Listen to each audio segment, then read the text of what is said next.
Medical logistic corridor ಯೋಜನೆ ರೂಪಿಸಲು 700ಕ್ಕೂ ಹೆಚ್ಚು ಯಶಸ್ವಿ ಡ್ರೋನ್ ಹಾರಾಟ ನಡೆಸಿದ ಏರ್ಬೌಂಡ್ ಮತ್ತು ನಾರಾಯಣ ಹೆಲ್ತ್ ಸಂಸ್ಥೆ 4 ಕಿಲೋಮೀಟರ್ ದೂರದ ವೈಮಾನಿಕ ಮಾರ್ಗದಲ್ಲಿ ದಿನಕ್ಕೆ 20 ಡ್ರೋನ್ ಹಾರಾಟಗಳನ್ನು ನಡೆಸುವ ಮೂಲಕ ದಿನಕ್ಕೆ ಕೇವಲ 3 ರಿಂದ 4 ಬಾರಿ ನಡೆಯುತ್ತಿದ್ದ ರಸ್ತೆ ಸಾಗಾಣಿಕಾ ವ್ಯವಸ್ಥೆಯನ್ನು ಈ ಪೈಲಟ್ ಯೋಜನೆ ಸಂಪೂರ್ಣವಾಗಿ ಬದಲಿಸಿದೆ. ಸತತ 54 ದಿನಗಳ ಅವಧಿಯಲ್ಲಿ 700ಕ್ಕೂ ಹೆಚ್ಚು ಹಾರಾಟಗಳು ನಡೆದಿವೆ.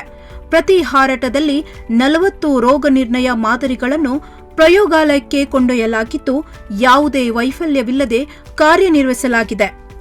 ಈ ಪೈಲಟ್ ಯೋಜನೆಯ ಯಶಸ್ವಿನ ನಂತರ ಏರ್ಬೌಂಡ್ ಮತ್ತು ನಾರಾಯಣ ಹೆಲ್ತ್ ಸಂಸ್ಥೆಗಳು ಎಲೆಕ್ಟ್ರಾನಿಕ್ ಸಿಟಿ ಮತ್ತು ಬನಶಂಕರಿ ನಡುವೆ ವೈಮಾನಿಕ ಕಾರಿಡಾರ್ ನಿರ್ಮಿಸಲು ಯೋಜನೆ ಹಾಕಿಕೊಂಡಿವೆ. ಈ ಸಂಸ್ಥೆಗಳು ಬೆಂಗಳೂರಿನಾದ್ಯಂತ ವೈಮಾನಿಕ ಮೆಡಿಕಲ್ ಲಾಜಿಸ್ಟಿಕ್ಸ್ ಮಾರ್ಗಗಳನ್ನು ಗುರುತಿಸಲು ಯೋಜಿಸಿದ್ದು, ನಂತರ ಕೋಲ್ಕತ್ತಾದಿಂದ ಆರಂಭಿಸಿ ದೇಶದ ಇತರೆ ಭಾಗಗಳಿಗೂ ಈ ಯೋಜನೆ ಪರಿಚಯಿಸುವ ಗುರಿ ಹೊಂದಿದ್ದಾರೆ. Very excited to be, partnering and scaling up with Narayana Health. I think our hope is that, both the pilot that we've done in the Chandapura clinic and the pilot that we're going to be doing in Banshankari give a great case study for India and also for the DGCA to enable scaled drone deliveries across the country. We want to move towards a world where drone delivery is not an event like this, but drone delivery is just a normal everyday part of life.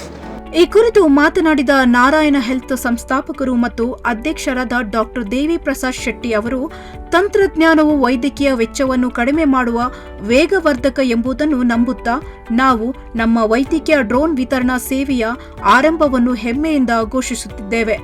This will transform the way working class people, the 400 million informal sector employees look at the health insurance, and that will become a magical impact on the way we deliver healthcare. ತಾಂತ್ರಿಕ ವ್ಯವಸ್ಥೆಯ ಬಳಕೆಯ ಪರವಾಗಿರುವ ನಾವು ಕಳೆದ 25 ವರ್ಷಗಳಲ್ಲಿ ಎಲ್ಲರಿಗೂ ಸುರಕ್ಷಿತ, ಕೈಗೆಟುಕುವ ಬೆಲೆಯ ಮತ್ತು ಸುಲಭವಾಗಿ ಲಭ್ಯವಿರುವ ವೈದ್ಯಕೀಯ ಸೇವೆಯನ್ನು ಒದಗಿಸಲು ಪ್ರಬಲವಾದ ಡಿಜಿಟಲ್ ವ್ಯವಸ್ಥೆಯನ್ನು ನಿರ್ಮಿಸಲು ದೊಡ್ಡ ಮಟ್ಟದ ಹೂಡಿಕೆ ಮಾಡಿದ್ದೇವೆ ಎಂದು ಹೇಳಿದ್ದಾರೆ.